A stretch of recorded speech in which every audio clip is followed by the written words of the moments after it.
Telaga Emas Berdarah. Bagian 4. Bukek. Kakek Anom seperti memukul tembok besi. Tangan kanannya remuk hingga dia menjerit kesakitan. Sebaliknya makhluk menyerupai sanca raksasa itu sedikit pun tidak bergeming. Dia mendesis, lalu dari dalam telaga dangkal melesat keluar bagian tubuhnya yang berbentuk ekor. Ekor ini menyambar deras ke arah kakek Anom. Dalam keadaan kesakitan setengah mati, si kakek masih sempat melihat datangnya bahaya maut. Dia jatuhkan diri. Ekor makhluk menghantam batu berbentuk tubuh manusia. Batu hitam ini hancur berkeping-keping. Kembali makhluk ini mendesis. Bau anyir dan hawa dingin membersit. Sebelum kepala si makhluk dengan mulutnya yang terbuka datang menyambar, kakek Anom cepat berguling jauh, selamatkan diri. Mulut makhluk menghantam tanah berlapis batu-batu, dan tanah ambruk, meninggalkan lubang besar. Begitu berhasil selamatkan diri, kakek Anom cepat berdiri lalu tanpa tunggu lebih lama, lari meninggalkan tempat itu secepat yang bisa dilakukannya sambil tiada henti meneriakkan nama istrinya. Amini, Amini, makhluk dalam telaga sorotkan pandangan mata mengikuti arah larinya kakek Anom. Tapi dia tak bergerak, agaknya tak hendak mengejar orang tua itu. Perlahan-lahan dia rundukkan dan ulurkan kepalanya ke arah tepi telaga, di mana tercampak kepingan batu yang mengandung emas. Kepingan batu ini langsung disedot dan ditelannya. Kemudian, dia merundukkan kepalanya ke bagian tepi telaga yang batunya gompal. Dengan lidahnya yang hijau, makhluk ini mengusap tepi telaga yang pecah dan menonjolkan emas kuning. Begitu terkena usapan lidahnya yang bau, yang berwarna kuning berkilat itu berubah menjadi gelap hitam, tidak beda dengan keadaan sebelumnya. Lalu, perlahan-lahan makhluk menyerupai ular sanca raksasa itu turunkan tubuh dan kepalanya, masuk kembali ke dalam telaga. Malam di puncak pedataran tinggi itu kembali sunyi senyap. Air telaga sebagian telah berubah warna kemerahan, bercampur dengan darah nenek Amini yang malang. Meskipun Gaok Srenggi berhasil mencapai kaki gunung perahu, namun sulit baginya untuk mencari di mana letak telaga emas itu. Apalagi saat dia tiba di sana hari masih malam, menjelang dini hari. Udara dingin bukan kepalang. Raja Lanun pantai selatan ini memutuskan untuk menunggu sampai pagi datang. Selagi dia mencari tempat yang baik untuk tidur, lapat-lapat dia mendengar suara orang berteriak tiada henti. Gaok Srenggi cepat pasang telinga. Dia mendengarkan sambil berlindung di balik serumpun pohon-pohon kelapa. Makin lama suara teriakan itu semakin jelas. Amini, Amini, heh, itu nama Ratu Bengawan Sala, membatin Gaok Srenggi. Siapa yang berteriak terus-menerus menyebut nama itu? Orang itu berteriak sambil berlari. Dengan gerakan cepat tapi sangat hati-hati, Gaok Srenggi bergerak dan berpindah dari balik pepohonan atau semak belukar, menyongsong dan mendekati suara orang yang berteriak. Tak selang berapa lama, dia melihat seseorang berlari dari jurusan barat. Orang inilah yang meneriakkan nama Amini itu. Dalam jarak beberapa belas tombak, Gaok Srenggi segera dapat mengenali orang itu. Bukan lain adalah kakek Anom alias Raja Bengawan Sala. Apa yang terjadi dengan tua bangka keparat itu? Dia lari seperti dikejar setan. Istrinya tidak kelihatan, dan dia terus-menerus meneriakkan nama istrinya. Gaok Srenggi melompat keluar dari persembunyiannya ketika kakek Anom hanya tinggal beberapa tombak di hadapannya. Hai, berhenti, seru Gaok Srenggi. Kakek Anom tampak kaget, hentikan larinya lalu kembali berteriak, Amini. Amini, mana istrimu? Mana peta telaga emas? Menghardik Gaok Srenggi. Namun dia tidak berani datang lebih dekat. Bukan saja karena dia sudah mendapat pelajaran dari si kakek sewaktu terjadi perkelahian 10 hari lalu, tapi si kakek yang kelihatan aneh itu mungkin jauh lebih berbahaya. Mana peta? Teriak Gaok Srenggi kembali. Namun lagi-lagi kakek Anom menjawab dengan menyebut nama istrinya sedang tangannya menunjuk ke arah barat. Sesaat kemudian, orang tua ini lari dari tempat itu meninggalkan Gaok Srenggi yang tidak habis heran. Tua bangka itu sudah jadi gila agaknya, pikir Gaok Srenggi. Setelah kakek Anom lenyap di kegelapan malam, dia berpaling ke arah barat, arah yang terus-terusan ditunjuk si kakek. Ada apa di jurusan itu? Aku harus menyelidik. Sesaat Gaok Srenggi berpikir-pikir sambil urut-urut tangannya yang dibalut. Sret, Gaok Srenggi cabut senjatanya. Sebilah golok pendek berwarna hitam, tanda mengandung racun jahat. Sebelumnya, Raja Lanun pantai selatan ini memiliki sebilah kelewang bergerigi yang juga mengandung racun jahat. Kelewang itu terjatuh di Bengawan Sala sewaktu terjadi perkelahian antara dia dengan Ratu dan Raja Bengawan Sala beberapa waktu yang lalu. Dengan menggenggam golok di tangan kiri, Gaox Renggi melangkah ke jurusan barat. Dia yakin pasti sesuatu yang hebat terjadi di jurusan itu. Hebat berarti mengandung suatu bahaya. Karena itulah, dia melangkah sambil bersiap siaga dengan senjata andalannya. Ketika langit di timur mulai tampak kemerahan tanda sebentar lagi siang surya akan terbit menerangi jagat, Gaox Renggi sampai di bagian kaki gunung perahu, di mana dia dapat melihat pedataran tinggi yang puncaknya terdapat batu-batu hitam aneka bentuk. Dalam kepekatan malam yang tengah beralih menuju siang ditambah seputan sinar kemerahan dari arah timur, batu-batu di puncak pedataran tandus itu tampak angker. Sesaat Gaox Renggi memandang berkeliling. Sepi dan dingin menyungkup daerah itu. Ada debaran aneh terasa di dadanya, namun Gaox Renggi dapat menetapkan hati. Dengan langkah tegap dan tabah, dia mulai mendaki pedataran tinggi bertanah gembur. Tetapi ketika sang surya muncul di timur, Gaox Renggi sampai di puncak pedataran, langsung dia melihat telaga yang dikelilingi bebatuan itu. Telaga, desis Gaox Renggi.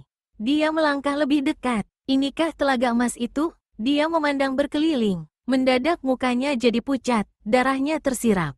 Sepanjang matanya melotot. Di salah satu tepian telaga batu berair hitam, tampak menggeletak 2 potong kaki manusia. Darah yang telah kering berceceran di mana-mana. Ketika memperhatikan air telaga, ternyata air yang hitam aneh itu juga berwarna merah sebagiannya. Tempat apa ini? Telaga yang mengandung emas? Tapi, meskipun ngeri, Gaox Renggi kembali perhatikan sepasang kaki itu. Sepasang kaki yang kurus kering dengan kulit keriputan. Berdiri bulu kuduk Gaox Renggi. Jangan-jangan kakek gila itu telah membunuh dan menguntungi tubuh istrinya sendiri, pikir Gaox Renggi. Tapi mana bagian tubuh yang lain? Dilemparkan ke dalam telaga? Dengan hati-hati, orang itu melangkah mendekati tepi telaga. Diperhatikan air telaga. Dia tak melihat apa-apa walau air telaga jelas tampak dangkal. Ada sesuatu yang sesekali berkilauan di dasar telaga. Emas, emas. Di mana emas itu? Gaox Renggi memandang berkeliling. Mengawasi setiap sudut telaga, mengawasi batu-batu hitam berbentuk aneh yang bertebaran di sekeliling telaga. Gaox Renggi ayunkan goloknya. Terang. Sosok batu berbentuk sapi kecil somplak berantakan ketika golok Gaox Renggi menghantam ujung batu. Raja Lanun ini pungut salah satu kepingan batu. Saat dia membungkuk itulah dia melihat ada pecahan-pecahan batu sangat kecil, hampir berbentuk pasir bertebaran di tanah. Benda-benda itu berwarna kuning dan berkilauan terkena cahaya matahari yang baru terbit. Gaox Renggi meraup tanah dan mendekatkan tanah itu ke matanya. Emas, ini emas. Katanya dengan suara gemetar ketika dia merasa yakin pasir-pasir sangat halus itu adalah bubuk emas. Gaox Renggi pegang goloknya erat-erat di tangan kiri. Lalu seperti orang mengamuk, senjata itu dipergunakannya untuk membacok batu-batu yang bertebaran di tepi telaga. Namun dia tidak menemukan apa-apa. Dan, di mana emas itu bersembunyi? Gaox Renggi menatap ke arah air telaga. Mungkin di dasar telaga, aku harus menyelidik. Lalu, Raja Lanun yang dadanya penuh bulu ini turun ke dalam telaga. Ketika kedua kakinya menginjak dasar telaga, ada rasa aneh yang membuat tengkuknya merinding. Golok di tangan kiri digenggam erat-erat. Aneh, dasar telaga ini lembut dan agak membal. Licin seperti ditutupi lumut. Astaga, dasar telaga bergerak. Saking kagetnya, Gaox Renggi melompat ke atas. Tapi dia merasa heran. Sebelum dia membuat lompatan, tiba-tiba saja kedua kakinya seperti dihantam ke atas. Ada satu gerakan keras di dasar telaga yang membuat tubuhnya bisa mencelat demikian rupa. Dalam keadaan masih terlontar di udara, sebelum mengetahui apa yang terjadi, tiba-tiba Gaox Renggi mendengar suara air telaga menyibak deras, disusul oleh desisan keras. Udara serta-merta terasa dingin dan bau amis menebal. Saat itulah Gaox Renggi melihat kepala sebuah makhluk mengerikan melesat keluar dari dasar telaga, langsung menyambar tubuhnya. Raja Lanun hanya sempat mengeluarkan jeritan panjang. Kakinya dilahap makhluk berbentuk ular sanca raksasa. Dia meronta dan menjerit-jerit, tapi tubuhnya semakin dalam tertelan dan masuk ke dalam mulut makhluk. Tepat ketika tubuh itu masuk sebatas leher, si makhluk katupkan mulutnya. Putuslah leher Gaox Renggi. Darah muncrat. Kepalanya menggelinding di tepi telaga batu. Sejak memberitahu kepada sepasang ratu dan raja Bengawan Sala bahwa gunung yang tergambar dalam peta rahasia adalah berbentuk gunung perahu, sejak itu pula pendekar 212, Wiro Sableng, merasa tidak enak. Dia selalu ingat pada kedua orang kakek nenek itu yang jelas pasti menuju ke sana untuk menemukan telaga emas. Karenanya, setelah setengah hari berpisah dengan kakek nenek itu, Wiro yang tengah meneruskan perjalanan menuju selatan memutar haluan, kembali menuju utara. Karena dia tidak menyusuri sungai, maka pendekar ini terpisah semakin jauh dengan kakek Anom dan nenek Amini, yaitu sekitar 1 hari perjalanan. Setelah pertemuan dengan Gaok Serenggi, kakek Anom terus berlari sampai akhirnya kedua kakinya tidak kuat lagi dilangkahkan dan kakek ini tergelimpang setengah pingsan di tepi sebuah hutan kecil. Meskipun dalam keadaan seperti itu, namun istrinya tiada hentinya diucapkan. Dalam keadaan seperti itulah dua sosok tubuh tiba-tiba muncul di tempat itu. Ternyata mereka adalah sepasang setan bermata api. Nah, akhirnya kita temui juga tua bangka sialan ini. Kakek bermata api membuka mulut. Kawannya manggut-manggut. Sambil menyepak tubuh kakek Anom, dia berkata, apa yang terjadi dengan kambing tua ini? Hai, mengapa kau seperti ini? Mana istrimu yang besar mulut itu? Kakek Anom tidak menjawab pertanyaan orang, tapi terus saja menyebut-nyebut nama istrinya seperti orang mengigau. Sudah gila dia rupanya, biarlah dia mampus dalam kegilaan. Yang bicara adalah nenek bermata api. Kaki kanannya diangkat tinggi-tinggi, siap dihunjamkan ke batang leher kakek Anom. Mana kawanmu, pemuda keparat bergelar pendekar kapak maut naga geni 212 itu? Kali ini dia tak akan muncul menolongmu. Kaki nenek bermata api menghunjam ke bawah. Saat itulah terdengar suara membentak. Aku di sini, tua bangka pengecut. Membunuh orang dalam keadaan tak berdaya. Jangan harap hari ini aku akan mengampunimu. Bersamaan dengan lenyapnya suara bentakan itu, satu gelombang angin menerpa tubuh nenek bermata api. Perempuan tua ini terhuyung-huyung dan pasti roboh kalau si kakek tidak lekas menolong dan menopang bahunya. Pemuda iblis, aku sudah bersumpah untuk menguliti tubuhmu. Hari ini aku akan melakukannya. Nenek Edan, bicara seenaknya. Apa kau kira aku kambing? Enak saja hendak mengulitiku. Apa kau kira aku tidak bisa menguliti pakaianmu? Mau aku telanjangi? Ya, nama besar membuat kau sombong dan takabur. Menghina seenaknya. Biar kami yang tua bangka ini memberi pelajaran agar kau cepat-cepat menghadap iblis penunggu neraka. Wiro tertawa gelak-gelak mendengar ucapan kakek bermata api itu. Selagi dia tertawa, kakek dan nenek bermata api berkelebat menyergap. Satu datang dari kiri, satu dari kanan. Hai, kalian menyerang dengan tangan kosong. Mana rebana kalian? Rupanya sudah dijual karena tidak laku ngamen. Kakek bermata api menggerung marah. Si nenek menjerit keras. Mereka lipat gandakan tenaga dalam yang ada pada tangan masing-masing. Lalu menghantam. Meskipun bersikap seperti main-main dan mentertawai dua lawan berkepandaian tinggi itu, namun sejak tadi murid Eyang Sinto Gendeng sudah siapkan pukulan sinar matahari di tangan kiri kanan. Begitu sepasang lawan menggebrak, dia segera memukul. Ini untuk kalian berdua. Wus, wus, bum, bum. Pukulan sinar matahari melesat dari tangan kanan dan kiri pendekar 212. Kakek dan nenek bermata api berseru kaget ketika hawa panas membuat keduanya merasa seperti dipanggang. Bersamaan dengan itu, dua pukulan yang mereka lepaskan seperti menghantam tembok baja. Ketika keduanya memaksa, maka terjadilah benturan yang hebat. Dua lubang terlihat di tanah. Pendekar 212, Wiro Sableng, jatuh terduduk di tanah. Mukanya pucat. Sebaliknya, nenek dan kakek bermata api terpental satu tombak lalu roboh.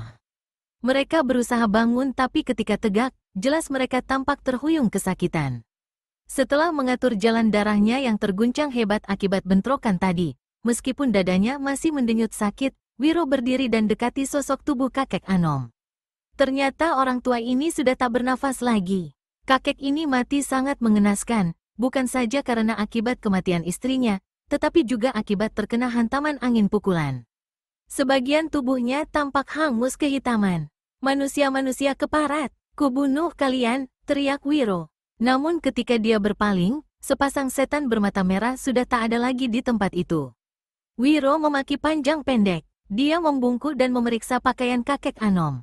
Namun tak ditemukannya peta rahasia telaga emas. Seperti diketahui, peta telaga emas itu berada pada nenek Amini dan ikut ditelan makhluk berbentuk ular sanca raksasa ketika si nenek yang malang dilahap makhluk itu. Wiro merenung sambil garuk-garuk kepala. Sesuatu, agaknya telah terjadi dengan si nenek. Ketika aku muncul di sini, masih sempat kulihat dia menunjuk-nunjuk ke arah barat dan menyebut-nyebut nama istrinya. Kasihan kakek Anom, Aku akan menyelidik ke jurusan barat. Bukankah itu arah Gunung Perahu? Letak Telaga Emas itu, matahari bersinar sangat terik walau saat itu masih jauh dari tengah hari. Pendekar 212, Wiro Sableng, berdiri di kaki pedataran tinggi bertanah gembul. Banyak sekali jejak kaki manusia dilihatnya di tanah pedataran yang aneh itu. Namun ada satu jejak yang tidak dapat diduganya. Jejak itu ialah jejak-jejak yang memanjang dari kaki pedataran menuju ke puncak dan juga ada yang malang melintang. Ketika dia mulai melangkah mendaki pedataran tinggi itu, murid Sinto Gendeng kerahkan kepandaiannya untuk meringankan tubuh. Tapi tetap saja kedua kakinya tenggelam sampai sepertiga jengkal ke dalam tanah gembur. Di puncak pedataran tinggi yang penuh dengan batu-batu hitam, udara terasa agak sejuk hingga sinar matahari yang panas tidak lagi seperti membakar jagat. Wiro memperhatikan keadaan sekelilingnya. Pandangannya serta-merta tertuju pada telaga berair hitam. Tapi ada lagi hal lain yang membuat kedua matanya sesaat terpaku. Ada darah berceceran di mana-mana. Juga darah yang mengambang di atas permukaan air telaga. Lalu ada potongan kaki manusia. Dan di sebelah sana, Wiro belum sempat memastikan apa yang dilihatnya itu benar-benar potongan kepala manusia ketika tiba-tiba sudut matanya melihat sesuatu bergerak di kaki pedataran sebelah timur. Wiro cepat berkelebat dan mendekam di balik sebuah batu hitam berbentuk kerbau besar yang sedang duduk. Matanya memperhatikan ke jurusan timur. Ada seseorang berlari mendaki pedataran dari arah itu. Larinya cepat sekali, tanda dia memiliki kepandaian luar biasa. Namun tetap saja setiap menginjak tanah, kakinya tenggelam ke dalam tanah yang gembur itu. Sesaat kemudian, orang itu sampai di puncak pedataran dan tegak di samping sebuah batu besar. Jaraknya dengan Wiro hanya terpisah beberapa tombak. Murid Sinto Gendeng menahan nafas, hampir tidak dapat menahan senyum. Orang yang datang itu berpakaian sangat bagus dan rapi. Tapi gaya dan terutama wajahnya, inilah yang membuat pendekar 212 hampir tidak dapat menahan tawa. Orang ini jelas-jelas lelaki, tapi sikapnya dan gerak-geriknya seperti perempuan. Wajahnya dirias mencolok dengan gincu, bedak, pemerah pipi, lengkap pula dengan penebal alis dan sipat mata. Lalu rambutnya yang diponi di sebelah depan. Geblek, manusia macam apa pula yang satu ini? Baru saja Wiro berkata begitu dalam hati, orang di sebelah sana keluarkan sebuah cermin dari balik pakaiannya lalu dia meneliti parasnya di kaca itu sambil merapikan poni, gincu di bibirnya dan anting-anting di telinga kiri. Tanpa memasukkan cermin itu ke tempatnya semula, orang itu melangkah menuju tepian telaga. Di sini, dia berhenti dan menatap ke dalam telaga berair hitam lama sekali. Setelah itu, barulah dia membagi perhatian pada sepasang kaki yang menggeletak di tepi telaga. Lalu sebuah benda lainnya tak berapa jauh dari situ. Orang ini pergunakan kakinya yang memakai kasut hitam untuk menggulingkan benda itu yang bukan lain adalah potongan kepala manusia. Gaok Srenggi, mampus juga manusia satu ini akhirnya. Siapa yang membunuhnya? Orang itu bertanya-tanya dalam hati serata usap-usap pipinya yang merah. Kemudian, dia permainkan potongan dua buah kaki dengan ujung kasutnya. Kepala dan kaki, mana bagian tubuh lainnya? Kembali orang ini membatin. Lalu dia permainkan kaca di tangan kanannya. Sinar matahari yang jatuh di atas kaca itu dipantulkannya pada setiap batu hitam yang ada di tempat itu. Ketika dia memantulkan sinar matahari ke arah batu besar berbentuk kerbau duduk, sesaat orang ini sipitkan kedua matanya, lalu tampak dia tersenyum. Kalau tidak bermaksud jahat mengapa bersembunyi? Apakah mukamu jelek hingga malu dilihat aku si pesolek agung? Orang yang memegang cermin keluarkan ucapan. Menyadari kalau dirinya yang mendekam di balik batu besar sudah diketahui orang, sambil menyeringai dan garuk-garuk kepala, pendekar 212, Wiro Sableng, keluar dari balik batu. Ternyata wajahmu tidak buruk. Tampan cuma bagaimana? Wiro jadi bertanya penasaran. Cuma membersihkan bayangan kekonyolan dan ketololan, jawab lelaki seperti banci yang ternyata adalah si pesolek agung. Kau benar, aku memang petani dan penggembala tolol. Jawab Wiro. Aku percaya, yang aku tidak percaya, mana ada petani atau penggembala tolol bisa datang ke telaga ini. Suatu ketika, orang tolol bisa berbuat lebih baik dari orang pandai. Pesolek agung tersenyum lebar dan rapikan rambutnya beberapa kali lalu memandang wajahnya di cermin. Kau sudah cakep, kenapa mesti bercermin terus-terusan, ujar Wiro pula. Sampean ini siapa sebenarnya? Bertanya si pesolek agung. Kukatakan aku petani dan penggembala kau tidak percaya. Baiklah, anggap saja aku ini pengemis yang malang melintang mencari rejeki. Ah, kau tentu pengemis istimewa, pengemis luar biasa. Pengemis yang biasa tentunya mencari rejeki di pasar-pasar atau di tempat ramai. Kau seorang pengemis yang mencari rejeki besar. Bukankah begitu? Maksudmu, kau salah seorang dari sekian banyak tokoh dunia persilatan yang mencari telaga emas ini. Betul kan? Tidak kan? Sahut Wiro pula. Si pesolek agung tertawa panjang. Aku jadi senang bicara dengan orang konyol tapi lucu seperti sampean. Tapi aku tidak munafik sepertimu. Terus terang saja, aku datang kemari untuk mencari telaga yang katanya mengandung ratusan kilo emas murni. Dan inilah telaganya. Bagaimana kau tahu kalau ini telaga emas itu? Bertanya Wiro. Sampean hendak memancing, kan? Kau pasti mengira aku yang membunuh nenek bernama Amini, atau membunuh Gaok Serenggi. Tidak, aku tidak mengira begitu karena aku tahu bukan kau yang melakukannya. Lalu, apakah situ tahu siapa yang membunuh kedua orang itu? Hingga si nenek hanya tinggal tersisa sepasang kakinya saja. Sedang si Raja Lanun tersisa kepalanya saja? Wiro gelengkan kepala. Kalau sampean tidak tahu, aku juga tidak tahu berarti ada yang tidak beres di tempat ini. Biar ku teruskan penyelidikanku. Apa yang kau selidiki? Tempat ini, apa benar mengandung dan menyembunyikan emas atau tidak? Batu sekeliling sini sudah ku selidiki. Tak satu pun mengandung emas. Kini aku akan menyelidiki telaga berair hitam butek itu. Pesolek agung melangkah dekat-dekat ke tepi telaga. Cermin di tangan kanannya dipegang demikian rupa dan digoyang-goyangkan hingga sinar matahari memantul ke beberapa sudut telaga. Wiro memperhatikan sambil rangkapkan tangan di depan dada. Sesaat kemudian dia bertanya, bagaimana hasil penyelidikanmu, pesolek agung? Kau akan terkejut jika ku beritahu. Dan aku tidak akan memberitahu padamu. Tidak apa-apa, kau beritahu atau tidak, aku pun sudah tahu. Kau telah menemukan emas itu, bukan? Pesolek agung menyembunyikan rasa terkejutnya dengan tertawa lebar. Dalam hati dia membatin, pemuda konyol ini ternyata tidak tolol. Dia seperti membaca dan mengetahui apa yang telah aku ketahui. Dengan mempergunakan cermin hiasnya, sebenarnya pesolek agung memang telah mengetahui bahwa telaga itu ada emasnya. Ketika pantulan sinar matahari lewat cermin mengenai batu-batu yang membatasi tepian telaga, mata si pesolek agung melihat batu-batu hitam itu balik memantulkan cahaya. Sebenarnya cahaya yang dipantulkan adalah putih atau hitam, yakni putihnya sinar matahari atau hitamnya warna batu. Tapi ada sinar dengan warna lain yang ikut memantul. Warna itu adalah warna kuning. Tiba-tiba ada suara mendesis keluar dari dasar telaga. Bersamaan dengan itu, air telaga tampak bergoyang keras lalu bergemercik.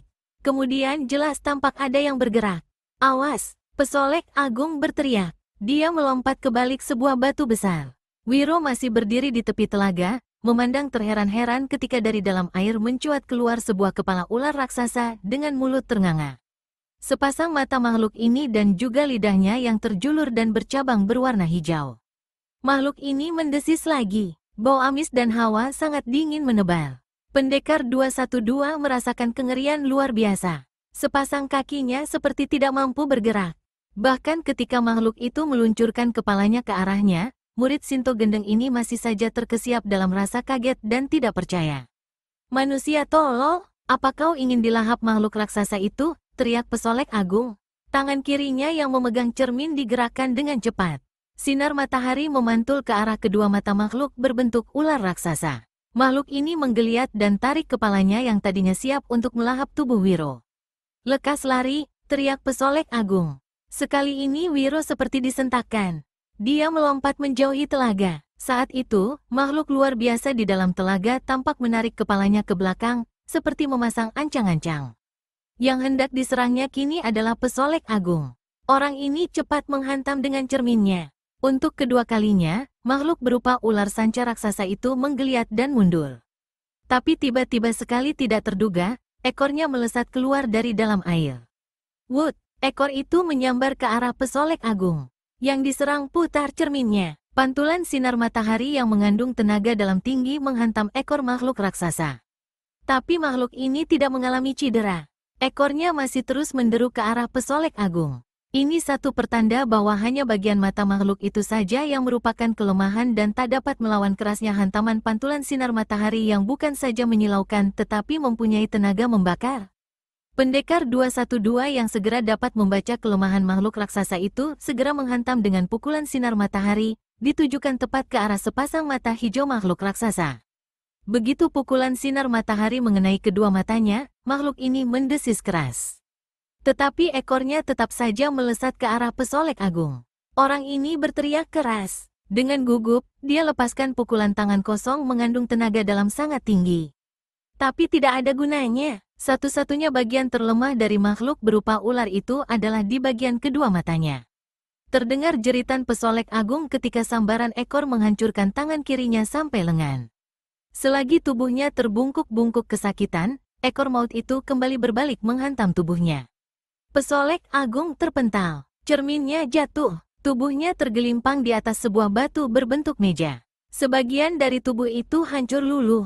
Nyawanya tidak tertolong lagi. Makhluk di dalam telaga yang kini menjadi buta perlahan-lahan rundukkan kepalanya lalu masuk ke dalam telaga, tidak muncul lagi, tetapi tidak mati. Wiro tarik nafas lega. Diambilnya cermin milik pesolek agung lalu dipandanginya wajahnya sendiri dalam kaca itu. Wajah seganteng ini masakan dikatakan konyol dan tolol, ujar sang pendekar pada dirinya sendiri sambil senyum-senyum. Dia memandang pada mayat pesolek agung, menatap ke tengah telaga dan memperhatikan keadaan sekelilingnya. Emas, katanya perlahan. Kini aku tak percaya kalau telaga ini menyembunyikan emas. Siapa yang ingin serakah boleh datang kemari jadi santapan makhluk mengerikan itu? Pendekar 212 tinggalkan tempat itu.